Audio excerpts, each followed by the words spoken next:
आज हम ego is the enemy का चैप्टर पढ़ने जा रहे हैं। मैं के रोग से सावधान रहें।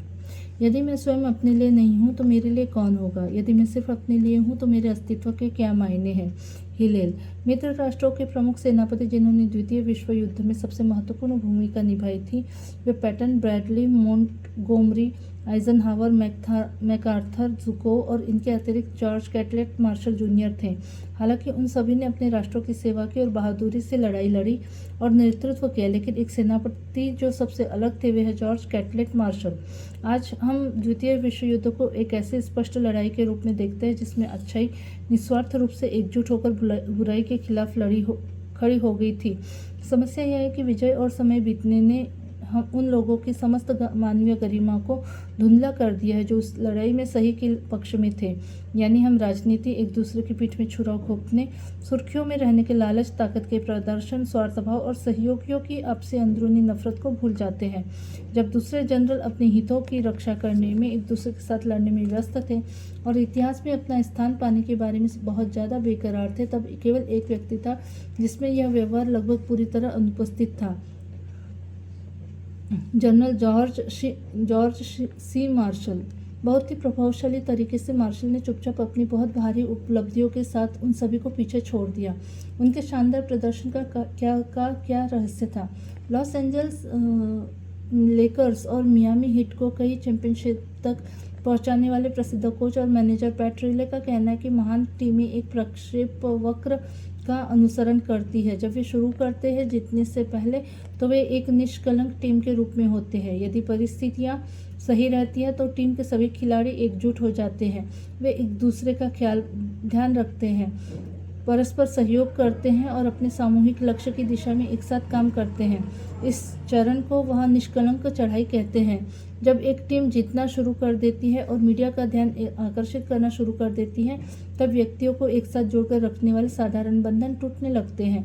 खिलाड़ी अपने महत्व का हिसाब किताब लगाने लगते हैं, उनकी छाती गर्व से फूलने लग जाती है, आपसी मतभेद उभरने लगते हैं, खिलाड़ियों का अहंकार प्रकट होने लगता है। पैट रिले कहते हैं, उस निष्कलंक चढ़ाई के पीछे पीछे लगभग हमेशा मैं का रोग चला आता है। यह विनाशकारी रोग किसी भी विजेता टीम पर किसी भी वर्ष और किसी भी समय हमला कर सकता है और यह अपने काम को खतरनाक नियमितता के साथ अंजाम देता है। ये मैं का रोग ही है जिसके कारण शकील ओनील और कोबे ब्रायंट एक साथ एकजुट होकर नहीं खेल पाते हैं। इसी मैं के वशीभूत होकर जॉर्डन ने स्टीव केर, होरेस ग्रांट और विल पर्ड्यू पर मुक्के से प्रहार किया था। वे उसकी अपनी ही टीम के खिलाड़ी थे। उसने अपनी खुद की टीम के लोगों को गुस्सा मारा था। ये एनरॉन कंपनी के कर्मचारी ही थे जिन्होंने निजी लाभ के लिए कैलिफोर्निया को अंधेरे में झोंक दिया था। एक असंतुष्ट एग्जीक्यूटिव द्वारा गोपनीय सूचना को मीडिया में लीक कर दिया जाता है क्योंकि वह उस परियोजना को सफल नहीं होने देना चाहता है जिसे वह नापसंद करता है। यह भावनात्मक हथकंडा और हर प्रकार की अन्य डराने धमकाने वाली रणनीतियों की तरह ही है। हमारा ईगो हमारे लिए यह सोचने लगता है कि हम दूसरों से बेहतर हैं, कि हम विशेष हैं, कि हमारी समस्याएं और अनुभव अन्य सभी लोगों की समस्याओं और अनुभवों से इतने अविश्वसनीय रूप से भिन्न है कि कोई भी व्यक्ति संभवतः इन्हें समझ नहीं सकता है। यह एक ऐसा रवैया है जो ऐसे लोगों, टीमों और प्रयोजनों को डुबो चुका है जो हमारे मुकाबले कहीं ज़्यादा बेहतर थे। जनरल मार्शल, जिन्होंने 1939 में उसी दिन अमेरिकी सेना के चीफ ऑफ स्टाफ के रूप में अपना कार्यकाल शुरू किया था जिस दिन जर्मनी ने पोलैंड पर आक्रमण किया था, और उन्होंने पूरे युद्ध के दौरान अपने राष्ट्र की सेवा की थी। जनरल मार्शल एक ऐसे व्यक्ति है जो इतिहास के कुछ ऐसे अपवादों में से एक है जो इस प्रवृत्ति से बचे रहे। मार्शल कभी भी इस मैं के रोग से ग्रसित नहीं रहे और कई मायनों में अक्सर उन्होंने उन लोगों को शर्मिंदा किया था जो इस मैं के रोग के कारण अपने अहंकार में चूर थे। यह सेना की उनकी अपनी रैंक के साथ उनके संतुलित रिश्ते से शुरू होता है जो उनके कार्यक्षेत्र के अधिकांश लोगों के लिए एक जुनून होती है। वे ऐसे व्यक्ति नहीं थे जो अपनी रैंक या हैसियत के हर सार्वजनिक प्रदर्शन से दूर रहने की चाह रखते हो। उदाहरण के लिए उन्होंने जोर देकर आग्रह किया कि राष्ट्रपति को उन्हें जॉर्ज नहीं जनरल मार्शल कहना चाहिए। उन्होंने इसे अर्जित किया था ना, है ना? लेकिन यहाँ जहाँ दूसरे जनरलों ने अपने लेकिन जहां दूसरे जनरलों ने अपनी पदोन्नति के लिए नियमित रूप से पैरवी का सहारा लिया था, जनरल मैकआर्थर युद्ध से पहले के वर्षों में अपनी मां के आक्रामक प्रयासों के कारण अन्य सैन्य अधिकारियों से आगे निकले थे, जबकि मार्शल ऐसी चीज़ों से हमेशा दूर रहे। जब अन्य लोगों ने मार्शल को चीफ ऑफ स्टाफ बनाने के लिए जोर देना शुरू किया तो उन्होंने अपने साथी अधिकारियों को ऐसा नहीं करने के लिए कहा, क्योंकि यह रैंक मुझे सेना में कुछ ज़्यादा विशिष्ट बना देती है, सच में बहुत ज़्यादा विशिष्ट। बाद में उन्होंने सदन द्वारा फील्ड मार्शल का पद प्रदान करने वाले विधेयक को पारित करने के प्रयास को रोकने का प्रयास किया, न केवल इसलिए कि उन्हें लगा कि फील्ड मार्शल नाम हास्यास्पद लगेगा, बल्कि इसलिए कि वह अपने गुरु जनरल पर्शिंग के पद से आगे नहीं निकलना चाहते थे या उन्हें किसी भी प्रकार से आहत नहीं करना चाहते थे। पर्शिंग जो अपनी मृत्यु के निकट थे और वे जनरल मार्शल के लिए निरंतर सलाह और मार्गदर्शन का एक महत्वपूर्ण स्रोत थे। क्या आप कल्पना कर सकते हैं, इन सभी मामलों में उनके सम्मान की भावना का अर्थ था सम्मान को ठुकरा देना और अक्सर उसे अन्य लोगों के पास जाने देना। किसी भी सामान्य इंसान की तरह वह उन्हें केवल सही तरीके से अर्जित करना चाहते थे। इससे भी महत्वपूर्ण बात यह है कि वह अच्छी तरह से जानते थे कि उनके लिए कितना ज़्यादा सही होता यदि वे उन रैंकों के बिना भी अपने काम को सही तरह से कर सकते, जबकि अन्य लोग नहीं कर सकते हैं।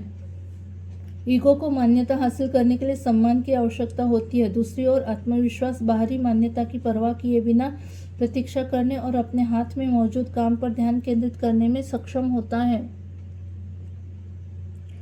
अपने करियर की शुरुआत में हम इन बलिदानों को करने में और अधिक आसानी से सक्षम हो सकते हैं। हम अपनी खुद की कंपनी शुरू करने के लिए एक प्रतिष्ठित कॉलेज को छोड़ सकते हैं, या हम एक बार को अपनी निगरानी किए जाने को भी सहन कर सकते हैं।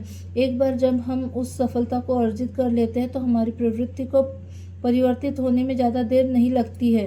तब हम कहते हैं कि जो मेरा है उसे प्राप्त करने का मैं हकदार हूँ। अब अचानक पुरस्कार और मान्यता मायने रखने लगते हैं, भले ही ये वे नहीं थे जो हमें यहाँ मिले। हमें उस पैसे की, उस पद की और मीडिया की सुर्खियों की ज़रूरत होती है, हमारी टीम या हमारे प्रयोजन के लिए नहीं, बल्कि हमारे अपने लिए, क्योंकि हमने इसे कमाया है। आइए एक बात स्पष्ट करें, हम कभी भी लालची होने का अधिकार अर्जित नहीं कर सकते हैं या किसी और की कीमत पर अपने हितों का पीछा नहीं कर सकते हैं।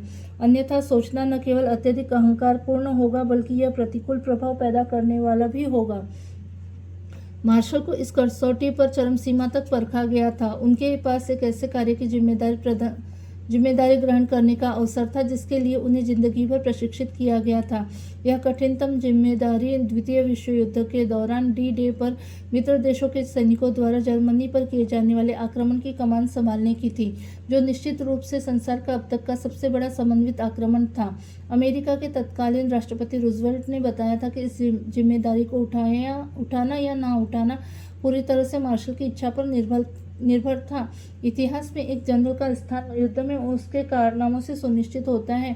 इसलिए भले ही वॉशिंगटन में मार्शल की जरूरत थी, फिर भी रूजवेल्ट उन्हें कमान संभालने का अवसर देना चाहते थे।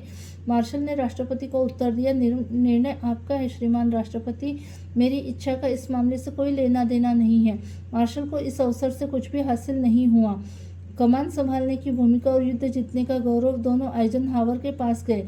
यही होना था। आइजनहावर सच में उस कार्य के लिए सर्वश्रेष्ठ व्यक्ति थे।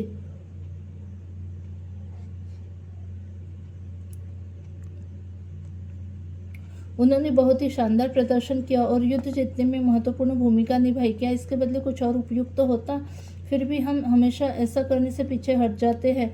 हमारा ईगो किसी भी बड़े मिशन में अपना योगदान देने से हमें रोक देता है जिसका हम हिस्सा होते हैं। हम क्या करने वाले हैं? क्या हम किसी अन्य व्यक्ति को खुद से बड़ी भूमिका निभाने का अवसर देने के लिए तैयार हैं? लेखक चैरल स्ट्राइड ने एक बार एक युवा पाठक से कहा था, आप वही बन रहे हैं जो आप बनने जा रहे हैं, और इसलिए आप इसके साथ साथ एक मूर्ख नहीं बन सकते हैं। सफलता की सबसे खतरनाक विडंबनाओं में से एक विडंबना यह है कि यह हमें ऐसा व्यक्ति बना सकती है जिस तरह का व्यक्ति बनना हमारी पहली पसंद कभी नहीं थी। यह मैं का रोग सफलता की ओर जाने वाली हमारी सबसे निष्कलंक चढ़ाई को दूषित कर सकता है। एक जनरल था जिसने मार्शल के साथ खराब व्यवहार किया था। अनिवार्य रूप से उन्हें उनके कैरियर के बीच में कुछ अनजान पोस्टिंग के लिए निर्वासित कर दिया था। बाद में मार्शल रैंक में उससे आगे निकल गए और इसके कारण अब उनके पास उससे बदला लेने का मौका था, परंतु उन्होंने उससे कभी भी कोई बदला नहीं लिया, क्योंकि भले ही उस आदमी की जो भी खामियां रही हो, मार्शल ने देखा कि वह जनरल राष्ट्र के लिए अभी भी काम का था और उसके न रहने से देश को नुकसान हो सकता था। अपने ईगो के इस शांत दमन के लिए पुरस्कार क्या थे? बस एक के बाद एक और ज़्यादा महत्वपूर्ण कार्य जिन्हें अच्छी तरह से किया जाना था, और ज़्यादा कुछ नहीं। इस तरह की रणनीति के लिए एक शब्द है जिसका हम अब बहुत ज़्यादा उपयोग नहीं करते हैं, उदारतापूर्ण। निश्चित रूप से यह एक अच्छी रणनीति थी, लेकिन मार्शल मुख्य रूप से दयालु, क्षमाशील और उदार थे, क्योंकि ऐसा होना ही उचित था। राष्ट्रपति ट्रूमैन जैसे उच्चतम पदों पर आसीन पर्यवेक्षकों के अनुसार एक चीज़ जो मार्शल को सेना और राजनीति में मौजूद लगभग सभी लोगों से अलग करती है, वह यह है कि जनरल मार्शल ने कभी भी अपने व्यक्तिगत हितों के बारे में नहीं सोचा। कई आधिकारिक पेंटिंग्स में से एक जो उनके लिए आवश्यक थी को पेंट कराने के लिए बैठने की मार्शल की एक और कहानी है। उस पेंटिंग के लिए